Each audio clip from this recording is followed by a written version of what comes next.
Hello, everybody. I'm your host, Zenitsu, and you're listening to the Digi Talks podcast, the show that covers various topics from news to meta developments and everything in between for the fine folks who love the Digimon trading card game. Just as a quick reminder, I do try to stream this live over on twitch.tv/Zenitsu, usually around 9 or 9:30 Eastern Standard Time on Tuesday nights. So feel free to stay tuned for those, but fear not in case you miss it, because it also gets uploaded as a YouTube video under the YouTube channel of Zenitsu, as well as being on various podcasting platforms like Spotify for your viewing and listening pleasure.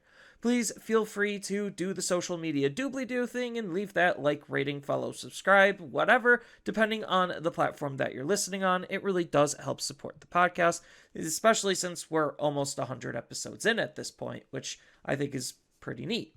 So today I am back with Jay Stewart, and, well, we're going to be covering a lot because there's just a lot to talk about, because I think that this is going to be one of Digimon's biggest years in a very long time. And not just from the card game standpoint, I'm talking like from the macro level IP standpoint. There was just a lot of news to go over, a lot of excitement to be had. So this kind of just leads us to the question of the week. To kind of kick things off. So feel free, audience, as always, to answer either in the chat if you're actually watching this live, or down in the comments, whatever you feel like. But essentially, what are your thoughts about DigimonCon 2025 and all of the news surrounding it? Yeah, so for me, I tried to stay up and watch some of the DigiCon news and everything. I was only there for, maybe the trading card game news and the video game news, and honestly, just those two alone, Bandai is not holding back, it seems like, with DigiCon. With this DigiCon this year, Bandai was going full on gas. There's no breaks, there's no drag or nothing with it, and there's so much good stuff coming. Not just the card game, as you said, but we're getting a couple new video games and everything. Obviously, the Seekers, and also the other thing that finally got revealed. But we also got a couple different animes also as well, and we are getting a continuation of Digimon Liberators. I mean, I haven't had a problem, so to say, with the Liberators. So it's good to see that they're going to keep going with it and everything. It's not stopping after the Imperial virus for me. No, I mean, it makes sense that this year was going to be a really big year. They've kind of been teasing and hyping it up, and kind of just doing a lot of reaffirmance on just a lot of stuff, considering, just looking at their content schedule. There was obviously the game stuff to talk about, the card stuff to talk about, the toys stuff to talk about, the anime to talk about, and those were basically the four big pillars. And if you think about multimedia marketing, those are basically the four main pillars that Pokemon has done an incredibly incredibly good job at being able to manage all four of them to be in sync with one another. Because it's very easy for one department to get ahead of the other, but they nailed being able to fire on all four of those cylinders to be able to propel their IP to greater heights. And it feels like this year compared to other years, you could go back and watch either of my Twitch VODs. Maybe they're on YouTube. I don't even remember. But they're at least on Twitch. I have Twitch VODs of all of the other Digicons, and they were pretty bad because for the majority of the years that they were doing it, they basically had nothing to talk about. And this was the first year. I unfortunately didn't watch this Digicon. I couldn't stay up that late. But I kind of almost wish I did, but I also need my sleep because I already barely sleep as is. But essentially, back on track. This was the first year that all four of those key elements were fire. They were just absolute fire and banger announcements. So we already knew one of them that was teased. at Worlds that we kind of alluded to last week, which was the whole app thing. So I guess we could kind of just start with what the heck that app is, and what it kind of means, and go from there. Yeah, so I took a couple screenshots of it too and everything during the stream. But it's called like Digimon. A- I know it starts with A. It's like Acelius or something. I think it's Elysium. how it's Elysium. Thank you. Yeah, and we don't necessarily know crazy too much about it because unfortunately there's no release date. We do know there is going to be a beta for it though. Not sure who's going to get access for that, but um, there's going to be a new Digimon and there's going to be. Let me see here. There's a particular way they said this here. There's also going to be a brand new Digi Ally original cards going into that app as well. So it's possible we're even going to see those cards in the app in the actual physical card game as well. And based on like the fuller trailer of this, you kind of got a rough idea that this set looks like it might be from BT1 through BT6, give or take, because there's some people saying there's the BT6 Gabumon in there. We know there's an Blitz Omnimon, and there's also the Vmon from the All Four starter deck as well. The information that I actually have states that it's everything. Like, it's literally everything. It's not a reboot. It's not a rotation. It's none of that. It's literally everything. That's at least the information that I was gathering up on Twitter or Yeah, X. I think it's eventually going to have every single card in there, but when No, it's it's going to gonna it's start gonna out, come out with everything. oh, is it? Supposedly, like that's what I was getting information on. It's going to, the idea is for it to just have everything from the get-go, be the full-blown simulator, and then it also has basically like a adventure or story mode that you play through that would have the exclusive cards. And you that's where like those separate characters come into play, as those are the characters for the single player content. So it's just like we kind of have our simulator, but we also have a whole new adventure to explore as well. And I like that dynamic. At least if the information that I've been looking up is going to be true. Obviously, we don't know when this app is going to be coming out, but based on my game development like background, depending on how far they are already into development, which it doesn't look they're very far at all, to be honest. Like a lot of good finished prototypes and concepting stuff. We're probably not going to see this for another year, 2 years at the earliest. So this is going to be a 2026, 2027 thing. And the beta is more so just like a development check. I mean, that's what most betas are, is just development checks. We have no Yeah, idea how to get into it. I would love to get into the beta, but I'm not holding my breath because Bandai's Bandaiisms are definitely very, how do I put this? Limited.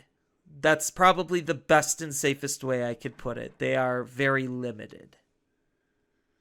yeah, because I know like the Gundam Breaker betas that they had, they first originally were only accessible in Japan and everything for their Gundam Breaker 4 game that just came out like this last year. And eventually we did get some in America, but it was kind of like more or less at first started out as a region lock kind of thing. So we don't even know if that's how Bandai's going to do this one as well too. Yeah.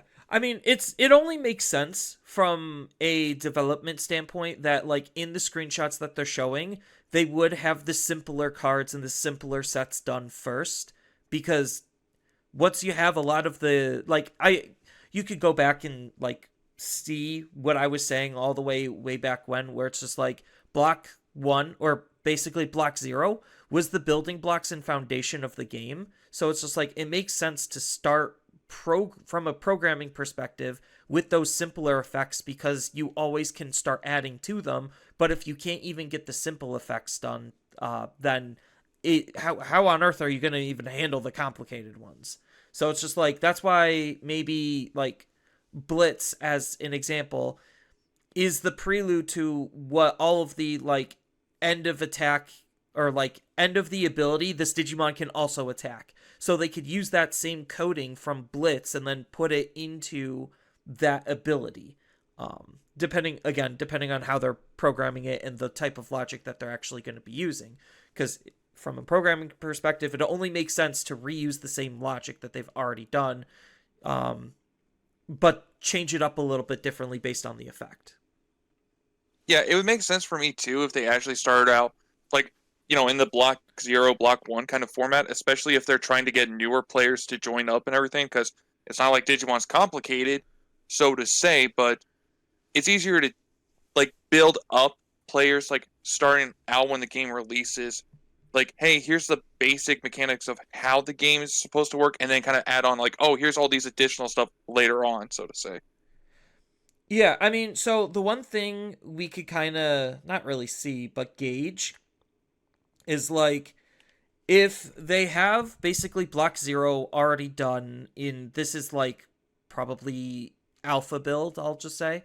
Um like we already know based on Huang's uh simulator, DCGO, Digimon Card Game Online, that it it can be done to program an entire set or two sets with enough people and enough power behind the people, like brain power and, in Bandai's case, monetary power, that a whole set could be programmed in essentially 2 months. So, like, if they already have, let's just say, set 6 done, 2 months per set, bare minimum. So that would be, oh god, I'm bad at math. 16 sets, because by the time this app comes out, no, we're on set 21. No, we're on 30 total sets. Period. Okay, hold on. Let me do that. So it would take 24 months if they spend 2 months per set to be able to get all of the cards programmed as of this moment. So that's how many years? 2 years, give or take. Right. And that's them not even like that's just from the programming perspective. That's obviously art is going to be really easy because they've already done a lot of framework with like Dragon Ball Super, and so like art's not going to be that complicated. It would be more like special effects and some of the other elements, and like that's the other thing Rulings. yeah, rulings goes under programming because like a lot of the game, like a lot of these card games is heavy on the programming, not so much on the art. um but the art is definitely going to be a huge driving factor into making a digital client successful, because if it doesn't look pretty, who's going to care? But thank god almost all Digimon cards look absolutely insane. But because Bandai already has all of the art for all of the Digimon cards, they don't have to worry about that. So it's more polish on the UI and UX elements rather than like the actual cards themselves. And then they could use those assets, which they already tend to do, and reuse them and repurpose them for various different things. But yeah, so like just based on that rudimentary level of math, that's why I think we're at least a year bare minimum. Like if they hire a whole bunch of developers and just start having like throwing money at the project, they could rush its development and get it out next year. But that's why I'm thinking 2 years is probably the safest bet in which we're going to see this thing, because there's also the whole like story mode element that also is going to have its own development time outside of programming all of the cards, if that's their approach.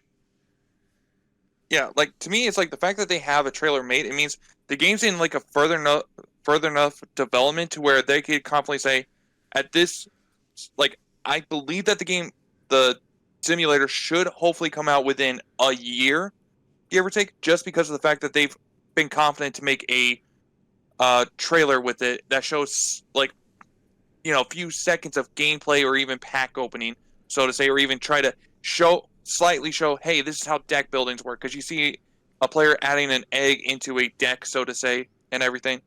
So that tells me that there's something enough developed there to where they feel like it's confident enough to make a trailer for something, because they wouldn't make a trailer for this showing some of those key features of the simulator and it still being like 2 to 3 years out, so to say.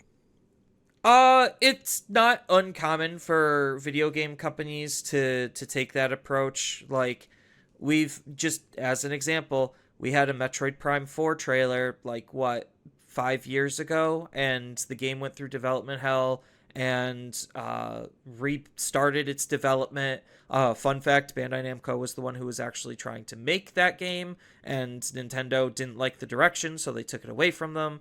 But again, I digress. It's not uncommon for studios in the game industry to release a trailer a little bit too early.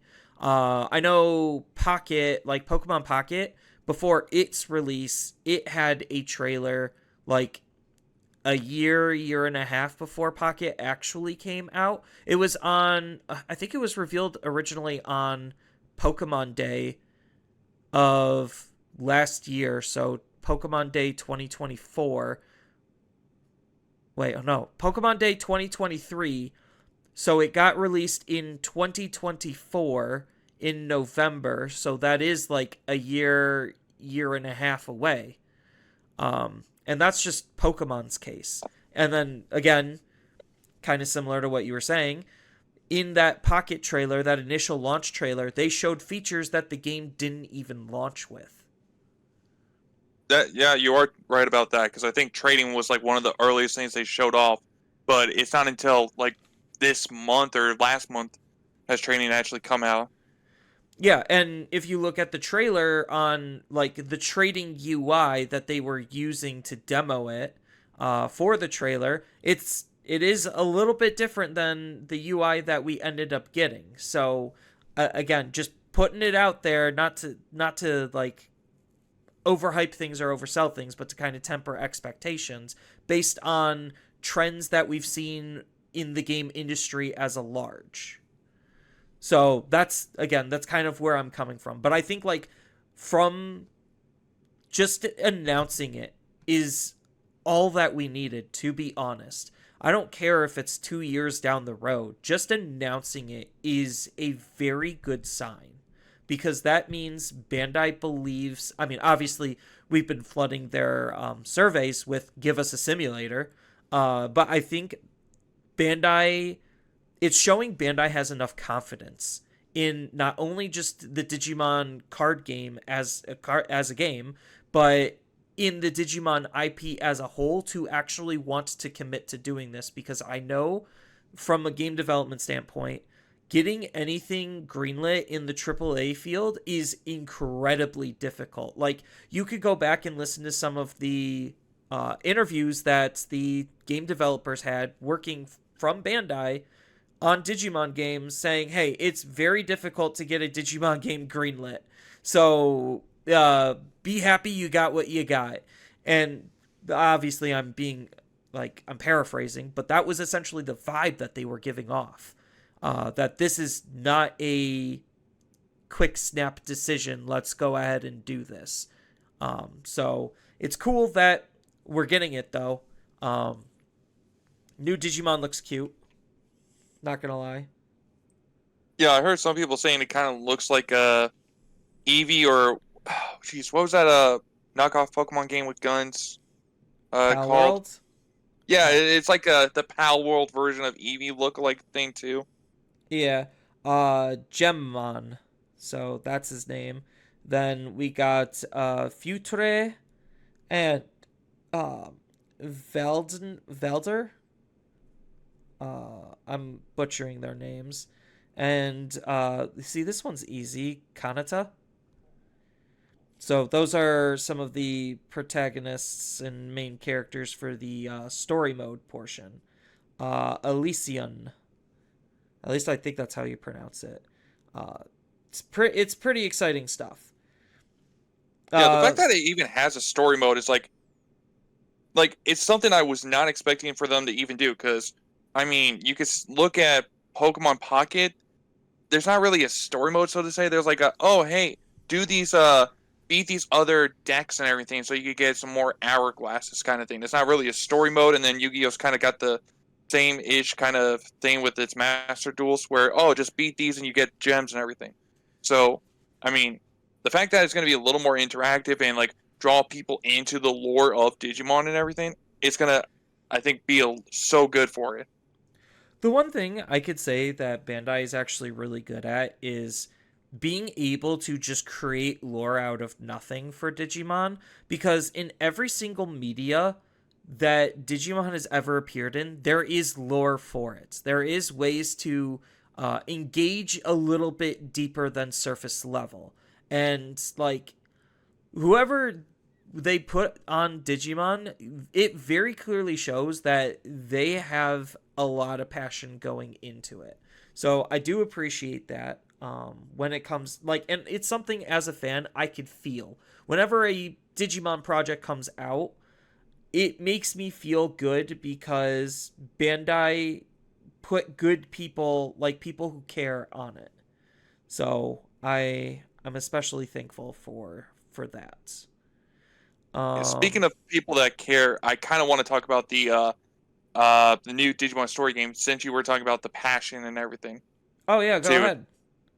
Yeah, so uh, obviously we got to hear a little bit more about the creator for the or director of the Digimon story Time Stranger game, and I can honestly, listening to him, I felt the passion of this man behind the Digimon game. Like this is like his first Digimon big project that he's had and everything. They were even talking. He even talked about how they reanimated War Greymon's Gaia Force like so many times because they didn't because every single time they did it, like it's not good enough. It needs to be better. Like there is so like I felt the care. I felt the passion that this man has with the game, and honestly, to me, it's like this game is going to be so good for the Digimon community. I mean, Cyber Sleuth was already good, and so was Hacker's Memory. This one is going to, by far, I personally believe, blow the other two games out of the waters in sales. Well, it also is gonna blow it out of the water in terms of scope too, because this is direct to PS5, Xbox Series S and X, and PC. They're not even playing around with Nintendo's backwater, like behind the eight ball, in terms of technology. So, like, we already know that they showed off in the trailer, um, the Digimon's unique and special attacks and some of those animations. That I think that was like half the trailer. But they also said that there's going to be like 450 Digimon, which in Hacker's Memories there was like 350. So there's 100 new Uh, Digimon that's coming into 120 actually. 120. Yeah, so it Yeah, was a 130. Okay. But still, that's a lot of new Digimon. Like, people are complaining about Pokemon and Dexit, and like they're mentally coming up with defenses around it, but no, Digimon's just gonna keep expanding itself, and that's kind of neat. Because Bandai actually knows how to develop games. Yeah, I'm taking shots at Game Freak because I think they're awful developers.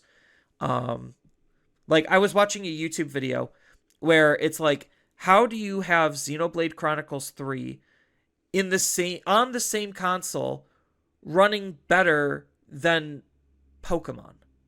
Like, it's mind-boggling. I know Nintendo's actual favorite studio to call up and say, "Hey, we need emergency hot fixes," is Monolith Soft. So, or not Monolith Soft, just Monolith. I think it's just Monolith. Yeah, they're their favorite developers to say, hey, we screwed up, our developers are awful, come fix this, because they did that with Breath of the Wild, and they were able to fix Breath of the Wild because apparently it ran way worse before Monolith touched it. And then with Pokemon, it was too much of on a time crunch, and they said, no, we can't do it. And then that's why Pokemon was the complete and utter dumpster fire it was. But anyway, that's why I at least have faith in Bandai, because they actually know how to make a video game. and Well, make it well. well, I would also say like the other thing that I feel really confident with this game is the fact that it's been 10 years since we've had a Digimon story game. I mean, in between that, we've had what? Digimon Survive, the Digimon World redigitized. Yeah. Like out of 10 years, like only two other video games in between. Like if you compare it with like the Pokemon, they're popping out like a Pokemon game almost every single year, if not two. At this point, So it's it's like, every 2 years because they realize the development hell that they've been putting their workers in is not healthy or sustainable, and it yeah, only degraded the quality of their games, which is why they still suck. but yeah. And I think even like to me, this is the other thing too. Like, because I'm so excited for Time Stranger, but we also got confirmation. So not only are we in the human world, we actually are exploring the Digimon world. I am so excited for that with this one. I mean, to me, from a video game standpoint, it's just a level difference. It's like, it's no different than me saying a Shin Megami Tensei game. I could time travel. Like, has that happened? Technically, not really, because most of the time you just play in the apocalyptic world. But like, what's to say that there isn't one that time travels? Or I guess a better example would be like Persona going into dungeons. So it's just like I don't know exactly how they're gonna handle the digital world, but it's not gonna be like this sprawling open worlds thing. On top of the fact that there's multiple iterations of the digital world, which is why I think they're using the Olympus 12 because they're the multi-dimensional guardians of the various different digital worlds. Um, so yeah, it's nice that they actually are highlighting that group because that group is very underutilized, very underutilized. Yeah, I'm actually kind of excited to actually kind of learn the lore a little bit more of the Olympus 12 and everything because all I know is practically what we've said is like they're kind of like the oh, Jesus, what is Marvel's timeline thing called? I forgot. But uh but yeah, just protecting like timelines and everything. I That's all I really know of the Olympus 12 and like their power rivals the Royal Knights and everything. Yeah, So like it's just so much lore gets put into these games. Like I'm so excited to learn more and more every single time. yeah, that and I think like Bandai understands the different dynamics between their different games. So like when you play a stories game, you know the type of gameplay you're getting into versus a world game at this point. Because world has literally changed how they play every single time a new world game has came out. But stories, for the most part, has tried to be as consistent as possible, even dating back to like the DS with Dusk and Dawn. I think those were those worlds or story games. I don't remember. Dusk and Dawn were world. They were world games. What was Mm-hmm. the oh, we didn't get the translated story game. Right. I was playing a fan translation of it. It's like Digimon Stories Lost something. Oh, I think I know what you're talking about too. But yeah, I'm pretty confident there is like a Digimon game that wasn't carried over here and everything. I just Yeah. don't remember what it was called. Lost Evolution, that's it. Yeah, we like one of the things I can say to kind of like knock Bandai is I don't know why we didn't get certain games translated. It made zero sense, and I think like that was when Bandai really didn't believe in the Digimon IP. But they, if anything, we have taught them is Digimon fans are ravenous and hungry for any kind of meaningful content. So, yeah, they should just learn to give us the games.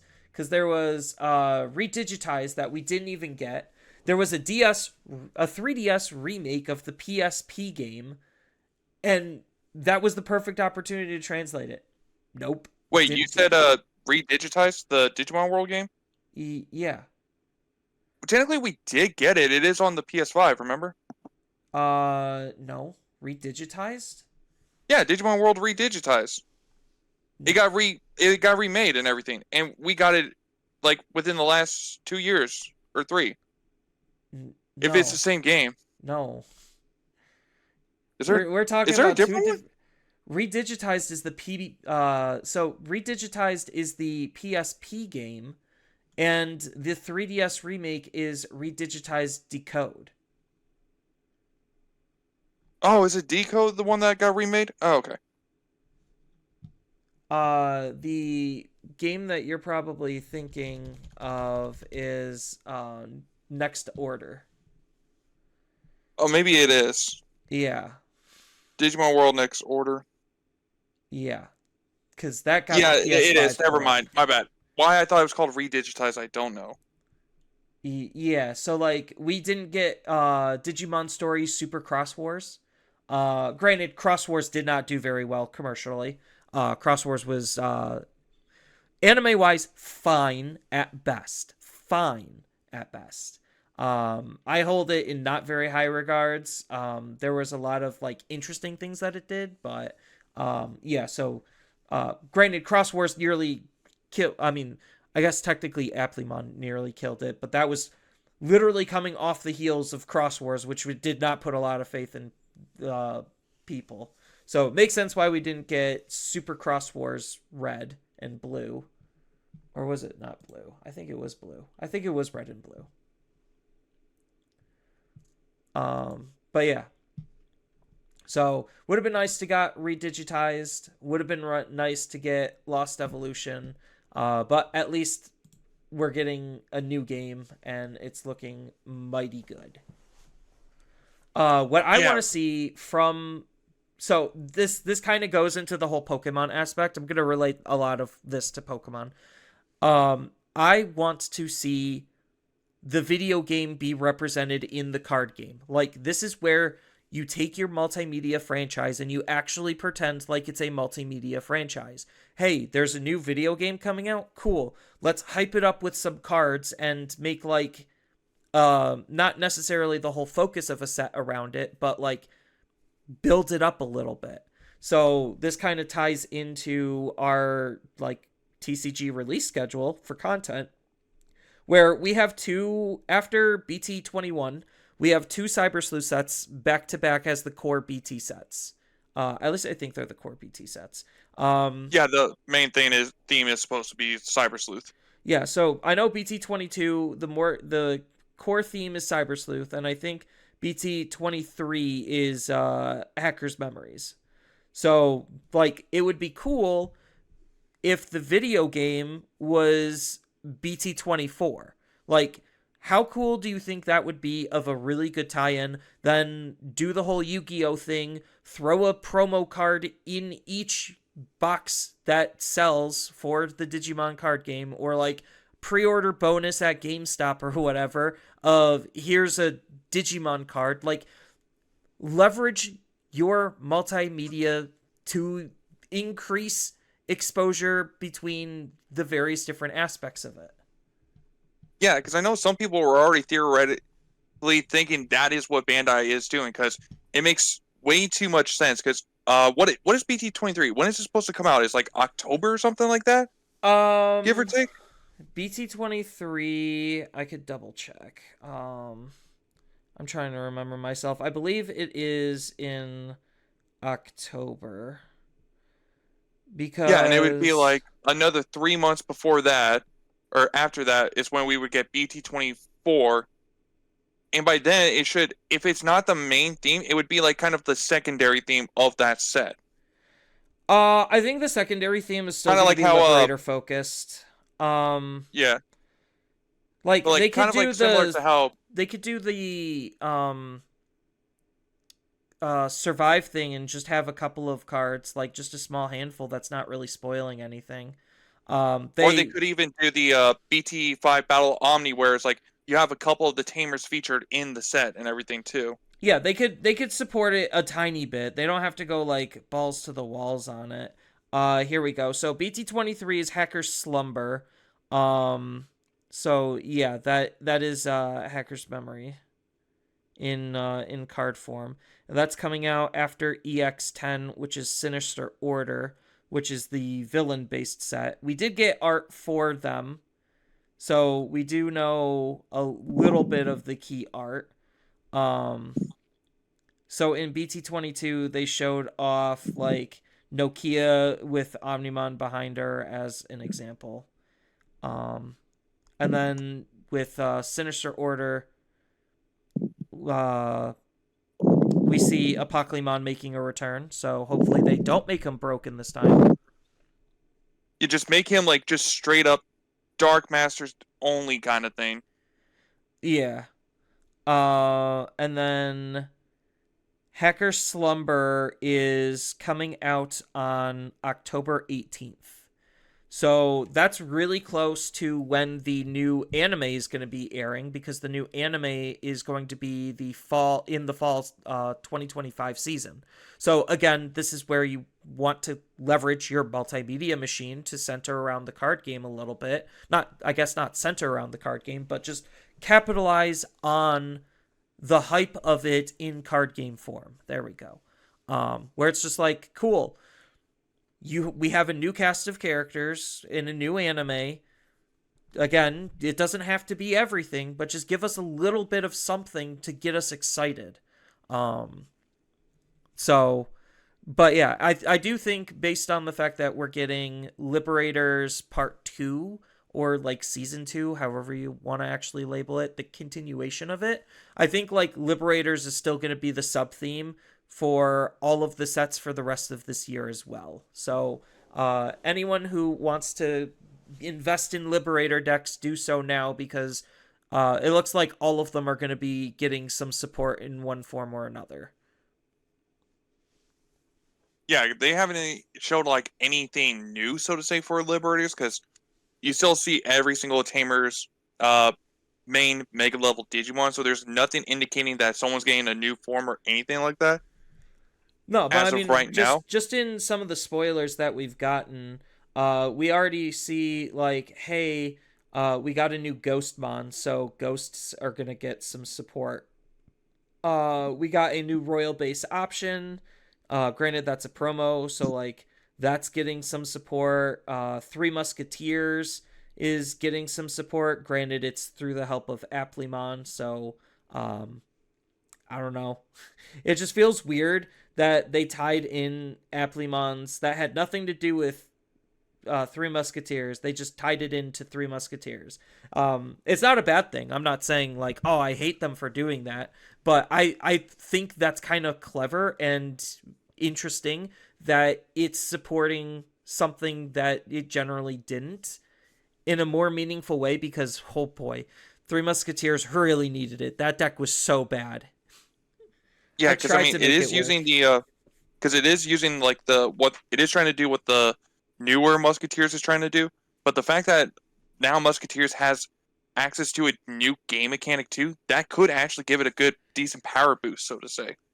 It's definitely gonna do some power boosting, because that deck needed every bit of it, and these Aplimons that just so happen to have Three Musketeer support look to be really good. Granted, well, actually, they could kind of try to take advantage of the linking for Three Musketeers, because they could link with the Aplimons that they're going to be running. So, I don't know. We'll see what that ends up looking like. But yeah, there are still mid spoilers for BT21. BT21 is going to be in a hype set. Um, I know that because it's a protagonist set. We're going to have a lot of the protagonist stuff. There's going to be a lot of support. It's just going to be like BT12 all over again, which was a pretty hype and popular set. Yeah, because I know before I wasn't thinking about investing too much into BT21, but as of these later reveals and everything after Digicon, it's like, okay, now I actually might be interested in picking up a few boxes. Um, I'm still going to be hesitant on picking up some boxes. I just got to see where funds lie, essentially. Because the game has been getting more expensive. I'm not going to shy away from that. But hopefully the singles aren't so bad to where it's just like, oh yeah, here's another 50, 60, 70, 80, $100 secret rare that you would ideally need four of for every deck. Like, I think Not necessarily the healthiest thing for the game in the long run, but they don't do it that often, so it's fine, I guess. Yeah. I mean, speaking of expensive, do we want to talk about the other thing that they kind of revealed too for the card game? Oh, the Bandai Premium thing? Yeah, because I Yeah, know we that didn't know what debacle? the yeah, because I know originally before we didn't know what the other six cards were going to be, but the moment like the Digicon where it's like revealed like, hey, here's the other six cards, immediately what struck out to me was we got Cherubimon Ace in there, we got Hexablaumon and the Mirage Galamon. It's like, oh my gosh, that alone makes it worth it for me, because gosh, are those cards expensive. Yeah, because, like, the weird thing is they started it off with, like, showing Omnimon, Death X Venus, Shoutmon, Cross 7, Bloom Lord, like, things that don't really drive a whole lot of hype. And then they're just like, oh, wait, hold on. Here's Jessamon GX, Leviamon, like you said, Cherubimon Ace, Hexablow, Medieval Gallant, and the good, Magnamon X Antibody on top of Shadow Seraphi Ace. I'm just like, okay, literally outside of BT5 Omnimon, I really wish they just done Omni X at this point, like the new one. That would have been Or that would have at been least done great. a BT13 Omnimon as Right, well. or BT13 Omnimon. They didn't have to do BT5 Omnimon. Yeah, Like, BT5 Omni has had so many reprints. It's just crazy how many reprints it has. yeah, Venus also had a lot of reprints, but Venus is still kind of a good card. She hasn't really seen a whole lot of play, but she is a essentially a level. She's a temporary level 6 floodgate. The only problem is the You have like to take extra steps to constantly proc it. well, it's there's that, and like yellow has traditionally been a color that doesn't have a high damage output to actually try to take advantage of the fact that it basically is turning the opponent off for a turn. So it's like I go into Venusmon, I stop them from doing their thing for a turn, and then I can't kill them. So it's just like, oh, oops. That was the big reason why like Venusmon and a lot of yellow decks kind of started like falling off, is because they didn't actually have the damage output to finish games, which is why Dominimon is like such a big standout, because it has a good defensive plan and a high level of resilience to it might not close out the game immediately, but it makes it very difficult for the opponent to try to win the game immediately. Yeah, plus I would also say Dominion also has just a really good core engine in itself, being the yellow vaccines as well. And Venusmon, unfortunately, is not able to really take full effect of that. Yeah, which is why she's a really awkward reprint. Like, it's a good art. All of these cards are fantastic in their gold foiling treatment. Because like Bloomlord still can see play. He's still one of the better green decks. Shoutmon Cross 7 feels also kind of out of place. I would have preferred, like, I don't know, at least The newer one? either the newer one or at least Cross 7 Superior. Like, come on. Yeah. But that's just Bandai with Bandai's old habits. I do think, correct me if I'm wrong, but I do think that Bandai is doing better with with using their reprint equity in a more meaningful capacity. Yeah, for sure. I mean, I even think the promos lately have also been like a decent majority of promos have been way more accessible than they would have been in the past, so to say. For sure as well with me. I mean, It's what like, I've also kind of noticed as well. yeah, so like in so kind of taking a step backwards. Once they showed the other six cards, the $200 like special Rise of Digimon set sold out 3 times. So you had 3 different opportunities within the first 48 hours in order to purchase this, and it sold out all 3 times within that first 48 hours. So that leaves the entirety of the rest of the pre-order window uh, unable to actually purchase it, which I think is like funny and sad at the same time. I made a whole video all about that. Go feel free to watch it if you want more information on just that set. But they also are releasing a LM set which is Billion Bullet, and that has some good reprints in it as well. Yeah, because I So think the promo Flame Dramon's in there, and that one's a good like what, $50 or $40. yeah, I think he's going to be coming in every single box because I know just like the special limited set, like those are collated boxes to where the only real random things is going to be the alt art reprints, which even the alt art reprints are good because you get Ukumon and you get Rapidmon X Antibody from BT16. So they reprinted both of the BT16 secret rares, which I think is a very smart move. They need to start doing that a little bit more. So if you're listening, Bandai, give me Medieval Gallantmon.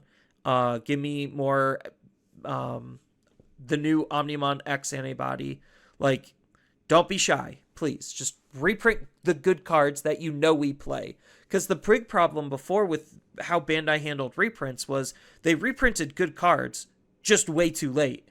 So it's just like, oh, we needed this reprint 4 months ago.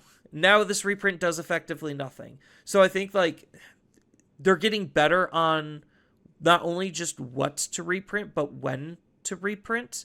Because I know stores just, they're in the transitional phase on their store event packs. And already in that LM set is the ability to have all of the store promos that we had for this past wave. So, granted, this is coming out in October, but hopefully by then, supply might start drying up on those if and when like people are playing those cards.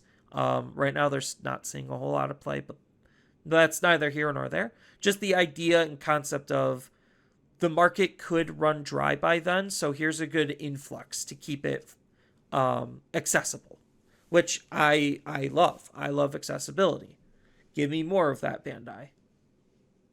Yeah, and I think the other important thing too, like the Rapidmon and the Magnamon X reprints from BT16, is the fact that BT16 was like one of those sets that got affected because of the special release. It's not special release. Resurgence booster. Yeah, the Resurgence booster, but also BT15 as well. It was one of those sets that got hit that stores felt like, oh, game's dying, stop ordering this kind of stuff. And unfortunately, BT16 was like one of those really good sets we needed, but stores didn't understand that was going to be one of the money-making sets, so to say. So the fact that we're getting both those secret rares, I mean, I also would have loved to seen if Pyildramon, the SR from that, also got reprinted, but it's what it is.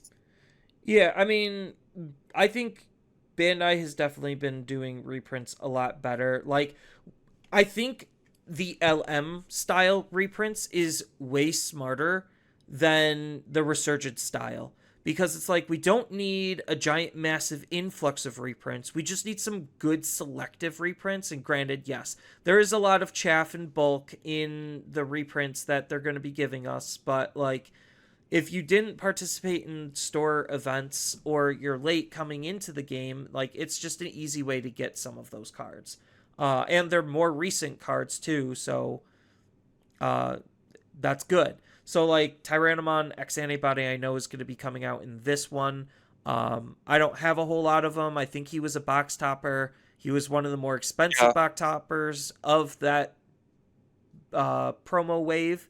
So it's just like, okay, cool. It wasn't the most expensive card, but it at least gives me access to be able to have that card in a newer way to allow me to want to think about, hey, I could pick up my Dinomons now while they're cheap, and then I get the reprint later, and in the meantime, I still can try to use something with Dinomon until the reprint comes.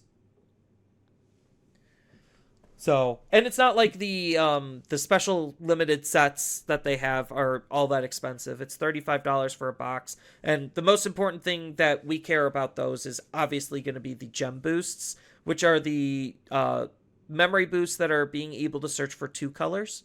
So those are obviously the biggest draws to that set.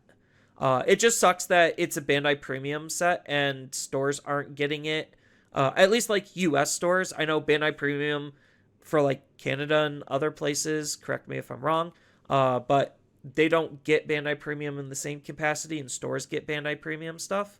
So, um, yeah, it would just be nice if, anyone else that was doing Bandai Premium, the way that they intend it, gets those products to the stores so the stores can also sell it, because Bandai Premium is not the most user friendly thing. Not from a website, but from a business perspective. It's not user friendly on us, the players. Or I guess it's like the Secret Layers thing. It's cutting out the stores, and that's, the lifeblood of any card game is the stores. Yeah, because at least if the stores have like that LM set, at any point you could just walk up into the store after the release and go, "Ooh, I'm still missing a few promo cards from that, and I know I get those from that, so let me go ahead and pick those up." But because it's going to be locked behind Premium Bandai, it's like, okay, once we stop the what is it, the when you close the pre-order date and everything, what we make is what's going to be out there, and that's the part that's going to especially kind of suck. Yeah, so I would at least buy two of them. Like, I almost think like this is more of a mandatory purchase. Like, I think if you're trying to make money and be a big collector slash big seller, like, sure, flip the $200 thing like when we get it in December. That kind of pisses me off that these are cards we need and want now, but we're not going to be getting this product until December. At least the LM set, we're getting it in October, which is fine, because October, oh my god, October is going to have so much hype between the anime, a new set, the LM set, and isn't the video game also coming out in like the fall? We don't know for sure because they didn't even tell us like spring, summer, fall, winter time. They didn't tell us anything like that. For the stories Part game? of me, yeah, for the stories game, we just know it's coming out in 2025. That's still the only thing we know because we have no official release date still or anything kind of hinting when it's going to be released. So yeah, I think like in October would make a lot of sense for when the video game comes out, because there's just a lot of like hype in October, but I could see them waiting for December just because they want to hit like the holiday craze and whatnot. So it it's definitely not going to be coming out in the earlier parts of 2025. Otherwise, they would have given us the date. But at least we're Yeah, getting they would a have already Digimon told game. us. Yeah, at least they're giving us a Digimon game, which is good. Yeah, I do hope that it just doesn't come out around the same time because I know Pokemon's coming out with a new Pokemon game, Pokemon Legends ZA, which is kind of more of the mature Pokemon game the fans have been asking for. So I'm hoping it doesn't release around that time period, because then it's like if the Pokemon Legends ZA, like it either comes out before that, which would give people who are like, oh, I want a more mature Pokemon game. It's like, then Bandai could go, hey, we have something like Pokemon, and it actually is very mature. There's actual depth and everything in this. If you want to play this while you wait on the Pokemon ZA, then, you could play this. Or it comes out after Legend ZA, and, players who have been disappointed with the Legend ZA game, if it ends up being a disappointment, they can at least go, yeah, here's our game if you want to try it out. Yes, selling death to kids. I love it. Well, it's not even kids that they need to sell it to. It's more or less they need to hit the target market that Pokemon's not hitting, which is the more adult, like the people that have grown up to Pokemon, like me, who's like almost 30 years old at this point, and No, everything. I get what you're saying, because like Nintendo operates under the design philosophy that everything we make, like, they are a toy company that disguises themselves as a video game company. So everything that they make is for the new 5-year-old, essentially. They don't care if you grew up with their games. It's better that you do for them, because then that increases the audience that they have. But their target market is always going to be the new age 5-year-old. And that's like the beauty of Digimon, and where it kind of leveraged itself and differentiated itself was it was the franchise you kind of grow up with, and they understand and somewhat respect you for it. Even though the majority of their characters are like teenagers still. But that's Japan in a nutshell. Like, yeah, let's just make this mature thing, but they're all teenagers. So, but I mean, I get it from a cultural standpoint. Teenage years is like your very big important years, not only for development but like defining yourself, finding your path, and all that stuff. Um, it doesn't make it less awkward, but at least for anyone outside of the U.S. But that's just cultural differences. So hopefully we get the game soon. I'm still think and want them to do the multimedia thing. Like they really need to start leveraging that, and I can't stress how important it is. Um, but Well, I like guess even like something I said too in the podcast in the before, because we know in Cyber Sleuth and Hacker's Memory, like you could collect like Pokemon cards and everything, but they were like kind of the old Pokemon or not Pokemon, Jesus Christ, the old Digimon cards, but they're not like the current Digimon card game because it wasn't out that time. So if they could do that, like make like do that same card collecting thing, but use like the actual modern cards, like it'd be a nice little tie-in, so to say. yeah, those were the medals in the Cyber Sleuth games that you collected. Were they But medals? yeah, they were medals. They weren't cards. For some reason I thought they were. Okay. No, they were medals, and they used like different art. But still, like just the fact that they could change medals to cards and just have like art library in the game for the TCG, I think that would be kind of cool. Like we've already discussed this before. Bandai has a very big year ahead of them for 2025. Lots of very hype stuff. A lot of projects all culminating at the same time. It's very rare that Bandai is ever this coordinated on literally anything. So I really hope Bandai just takes some notes on like from Pokemon on being able to, handle this type of hype correctly, because the build up for this year, the payout is gonna start really in October. But it's supposed to extend for the entire next year to 2 years. Because the anime usually is going to be about 50 episodes. That's usually how long your average Digimon series is. So it's going to last at least 2 to 3 seasons, um, if not a full year. So, like, that's going to be very important on why I think, like, leveraging how to run and handle multimedia is going to be super important for the overall growth of the game.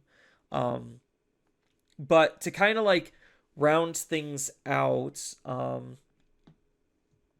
as far as like actual like topics, we do actually know that they are going to be expanding the competitive scene to online play. We do have 2 online events, and then stores are applying and getting their acceptance back if they actually did get acceptance for store play. So the competitive season is going to start revving up and ramping up. But I guess this is probably the most negative I'll be in this episode, because like I think everything that Bandai has laid out from Digicon was home runs all around, nothing to complain about there, and it looks very good and very hype. But and then we also have Digimon Expo 2025 to look forward to for Japan. So hopefully that'll give us more news and announcements. But this is my big concern for the Digimon card game in of itself, is the power creep. Like, we just got a ban or restriction list because of Worlds. It's a good list, but we already know that list should have came out 4 months ago. This is kind of why I think, like, we already know we're not getting rotation. One Piece is getting rotation. That's why a lot of people were concerned, like, oh, is Digimon getting rotation? I'm 90% sure, because of how much more developed we are as a card game, having 2 years on One Piece, that we're not going to get rotation. And that's fine. Like, not every game needs rotation to survive or be healthy. But the big important thing is balance. So, in order to, they need to take a page from, not Pokemon this time, but from Magic the Gathering, where it's just like ideally, every main set, they need to have a ban and restriction update. And the update could also just be nothing. Like, they literally could say the meta is fine, we don't feel like we need to change anything. But we do need scheduled updates very frequently, so that way Bandai has more of an ability to react and respond in case something is overtly broken. Because the last thing I want to do is go into Worlds 2025, which is going to be in 2026, because of that little, like, lag. But the last thing I want is to see Imperial Dramon again at the world stage, unchanged, if not even more broken than before. That's the last thing I want to see. I'm not saying like, oh, Imperial shouldn't be good, or like make Imperial unplayable. Like, no, it's just it would show, if anything, that there's something very clearly and distinctively wrong. If that is going, like, if DNA Blue Green Imperial still is at the very top of the metagame a year later from now. It basically is Mirage Syndrome 2.0, where it's just like, yeah, Mirage, sure, wasn't the winner of Worlds, but it was at Worlds. And it was at Worlds last year. And it was at Worlds the year before that, I'm pretty sure. I could be wrong because that was Black Warriors' year. But Well, it's I the think fact the other that thing, it's the fact that Mirage could have and did have the potential to be at Worlds for 3 years, and only got better each time, really shows that they just did not manage the game properly to be able to not necessarily prevent that, but like have its own pseudo rotation to get players to move off of a deck, or like this is all sounding really bad and pretentious, but like I don't want to see the game get stagnant because of the power floor being so high. That's essentially what I'm trying to say here. Like, I think it's fine to have a deck that's able to be good and strong for a very long time. I just don't want it to be the most powerful deck that it pushes everything else out of the entire game. That's what I'm or getting even at. just be so generically good it gets abused in like every single thing. Yeah, so, like, as we saw with Dog Engine, like, that engine was good. As we saw with Galaxy Engine, that engine's borderline broken. Like, if I see Galaxy get basically untouched for an entire year, that's what would get me to quit playing Digimon more than anything else. Is like, you can very clearly tell something is wrong here. This engine is very distinctively broken, and yet you have spent an entire year actively not fixing your game. Like, hello. That's what's going to make me quit Digimon as a competitive card game, is the lack of them A, understanding that there's a problem, and B, the willingness to actually fix their problem. They have showed me signs that they can handle both of those situations. They just need to do it more frequently than 2 to 3 times a year. That's not good enough as of right now. We've very clearly seen, based on community feedback and backlash for a while, that 2 to 3 times a year is not good enough. They do it once at Worlds, and then the other, like, in quotation marks, soft scheduled time that they do a ban restriction update is 6 months after Worlds, like in the fall season. So it's like, cool, it would be nice to see it more frequently, even if there's nothing going on. Like, just that level of communication builds trust. Well, So, I think the other thing too is like, because one of the things, like, I'm pretty sure even the JT players are more excited at the fact that we are now universally all on the same page. Because remember back at BT15, they had to deal with the Pokemon full power for like 3 solid months and everything. and that was like the only thing that was playable then. So it's like I feel like when it's anything level like that, Bandai's going to be able to react to that a lot faster now. So I don't know if maybe they don't want to do like a set time frame because they want to be able to just respond to big threats like that ASAP kind of thing. See, But there is no reason why Bandai shouldn't be able to do a timely thing now because we are all on the same format. right, that's kind of where I'm getting at also. It's like, yeah, they could still have their emergency ban and restriction updates. Like, that still can be a thing. And that's the third time we've ever seen them ban something in a single year. Because, again, once post Worlds, once 6 months after Worlds, usually in the fall, and then the only other time is if it's an emergency. Other than that, we really haven't seen any other bans and restrictions. And, like, sure, it doesn't have to be like clockwork, uh, all the time for them banning and restricting stuff. So it's like, oh, something overtly broken was discovered 1 month after, let's just say, BT21. Well, uh, because of the scheduling, we're going to leave things broken and players unhappy for X amount of time until the next ban and restriction list. It's like, no, they could still emergency ban stuff. Like, they could do whatever they want.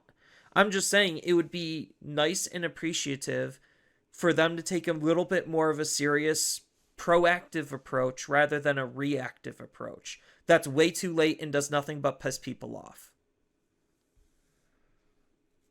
Like this ban and restriction list. Again, it should have been, it's a good list that we should have had 4 months ago. A little bit sooner. Yeah.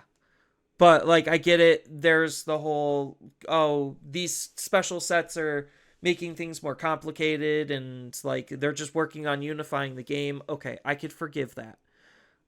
But I don't know, because I already, coming off of 2.0, was not having fun with the game at a high competitive level. I was having more fun a couple of months ago, probably, like, around, like, BT15 was probably the last time I remember actually having, like, fun. BT16 was, like, not terrible, but it progressively got worse as we got to BT18. And then BT18 or 2.0 just made it, like, really not fun. So I don't know if I can mentally handle a year of, like, I don't think it's a bad meta. It's just not a fun meta. And I get not all the time high competitive play is going to be fun, but, like, that's half the point of why you're playing a game is for the fun. So I'm really struggling with finding the fun in the current state of the game. So I just hope that with unification, Bandai does a better proactive job at it. I know I'm asking for way too much, but a guy can hope and a guy can dream. So, any final thoughts to kind of wrap up this episode? Not to try to leave it on a downer, but, like, I just want the best out of the game, and just, I've said it before, I'm a realist. I'll praise the game when it's good. I'll criticize the game when it's not. I think right now Bandai is doing some incredibly good steps to make Digimon a really good IP to not necessarily invest in, but to partake in. There we go. So I'm very hopeful that 2025 is going to be a very good year for Digimon. 2026 is also going to look like it's going to be a very good year for Digimon, but they got to keep it up. Yeah, because honestly, to me, it's like I'm pretty sure I said it. This Digicon, I mean, it's sad that I can't compare it to other Digicons, but this by far blew all the other ones so far out of the water, and it just makes me go, Bandai, please do Digicons like this from here on out. Like, give us some kind of, like, just news like that is good. Like, I They don't have know to if you have could really. stuff. The problem is the reason why the other Digicons sucked is because they didn't have anything to talk about. They have to have stuff Yeah, to talk about to get us excited. And if they don't have stuff, then you have the Digicons of old where they talk about nothing. Like, oh, let's talk about the vitality bracelets, which ultimately failed.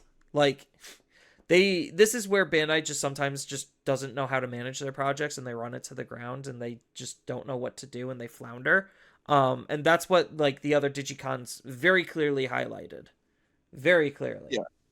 But like at least like now that we know that there's the mobile app and everything, they could use like the mobile app and they could go, okay, here's some new features we're gonna add in the app. Here's new packs we're gonna add into the app. They could even do like we're gonna announce like special tournaments in this app.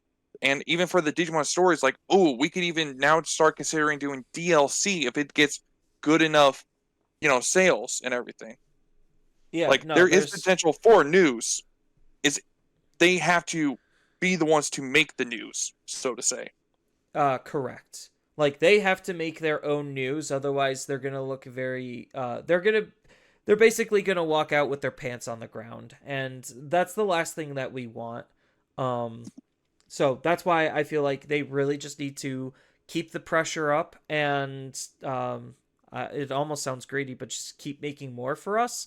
Um, but I mean that's how products work. It's like they need to make a product for me to want to buy into said product. And if they don't make a product for me to buy, I move on. But granted, they also make a product to distract me and try to make me buy other things. That's what I personally feel like all of their other card games are at this point. Granted, I know One Piece is their big golden child, but Digimon is very clearly in second place, not going anywhere. Dragon Ball's kind of starting to flounder. It's fine. I haven't checked on the current state of either of the Dragon Ball games in a while. But I think they're fine. Same thing with Union Arena. Union Arena's sales is all IP based. If the IP's good, it'll sell. If it's not, it won't.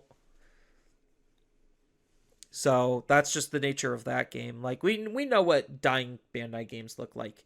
Digimon is, especially after this Far from it. yeah, especially after this Digicon, very far from it. Digimon is probably in the healthiest state from an IP perspective it's been in a very long time. Like, not saying Survive wasn't hype. I loved Survive, but that game was mismarketed, mismanaged, and didn't exactly deliver on what people's expectations were. And Yeah. they floundered the card game tie-in, very hardcore. So like, there's a lot of lessons to learn, and let's hope Bandai actually learn those lessons. Because again, at the end of the day, as fans, all we want is for it to be the best product that it can be. Yeah, because I think the only Survive tie-in we got was just those promo cards and everything, and it was just only the rookies. Like, Yep. not the Megas, not the Tamers. Well, was there a Tamer, actually? No. The Agumon Tamer? No. No. They But, just all appeared on the rookie cards. And the rookie cards came out and were borderline unplayable outside of, like, one of them. right. Actually, like, two of them. Two of them were playable, and then the rest weren't. Yeah, but, I mean, it's still, like, they could theoretically go on later on to make, like, a Survive, like, set and everything. I'd still love it. I would love a Survive set. Like, right Yeah. now, it definitely But, feels like BT21 is trying to end their anime tie-ins, so to speak.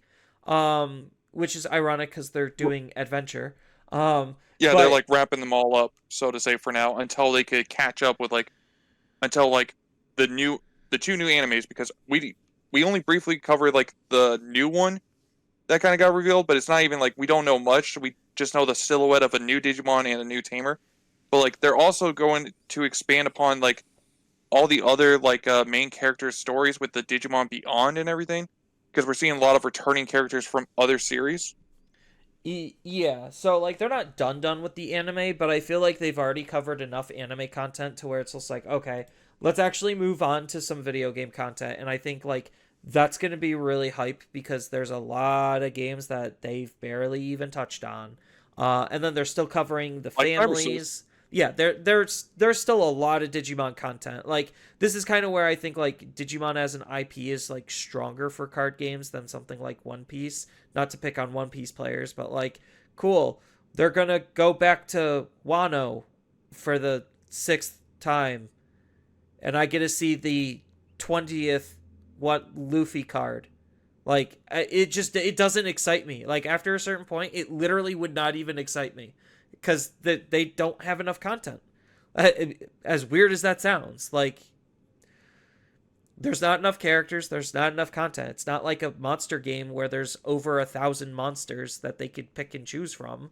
No, there's maybe 100 characters around there. Like, I don't know the exact character count of And that's One assuming Piece. if they're even relevant to like the actual story. Or, Because I mean, right.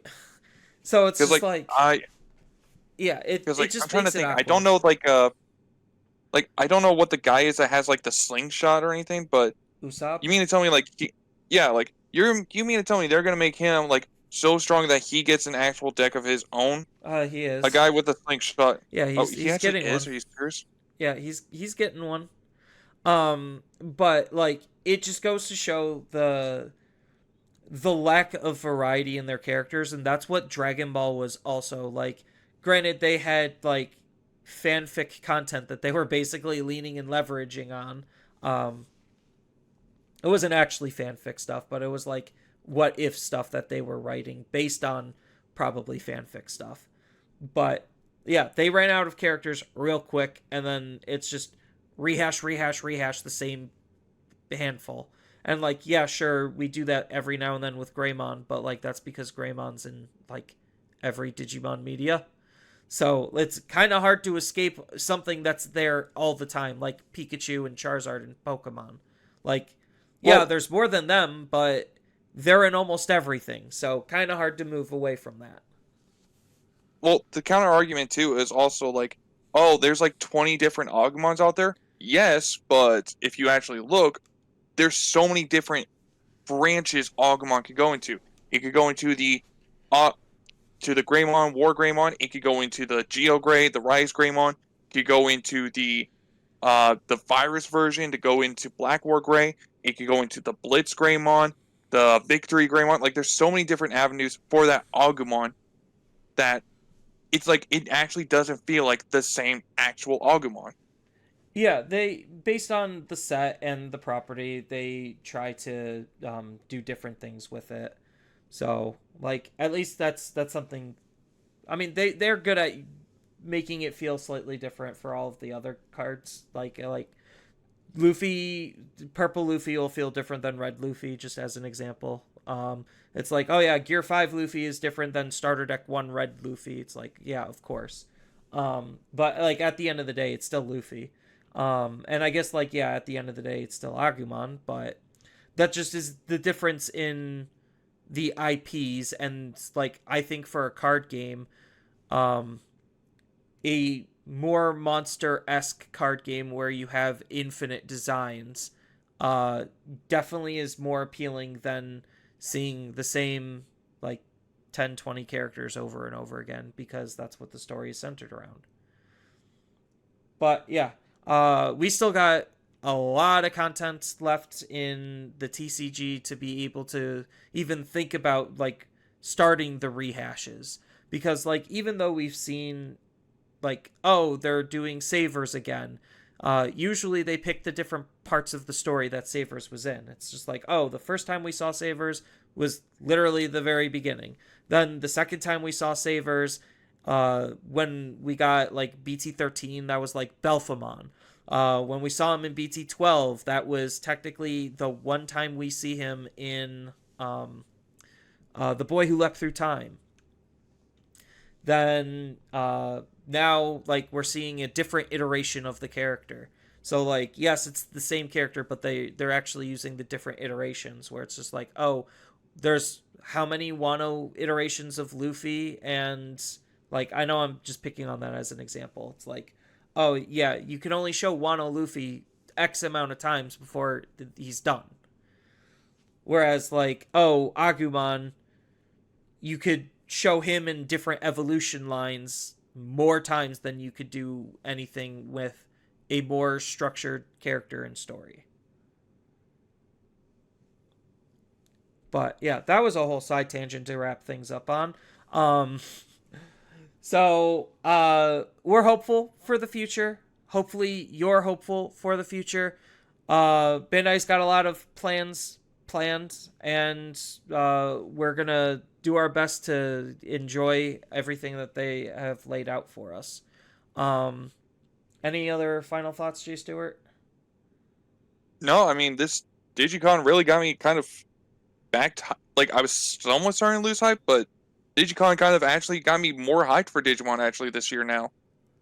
I think like I'm personally more hyped about all of the other stuff than the card game, but that's just because I'm waiting for the balance like fixes to really start fixing the game that I don't think is going to be coming. So like I just hope they do something to spice up the game to actually make it feel fun and enjoyable to play. Um, but I also lost my main deck, so I have to do some more soul searching. I was already doing soul searching on trying to figure out like what is enjoyable out of the game for me personally. But now I have to find that again and a deck to play, and I'm like, oh god. But yeah, no, there's a lot of exciting things around Digimon. So, um, hopefully all I can say right now is hopefully Applemon is good enough to be competitive out of the box, and stays good based on Bandai's broken designs. I don't know, they don't seem overtly broken as of right now, but it'll be interesting. I just hope that they're good. So, oh, that's kind of all we have for this week. Thank you everyone for making it to the end. It really does mean the absolute world to us. And well, if you already made it to the end, that means you at least liked us enough to be here. So make sure to leave that like, follow, and subscribe, just because it helps. It's always friendly. And that way you could stay up to date for when we go live or upload next. So with that, I want to thank everyone for listening/watching, and we'll see you all in the next episode. Later.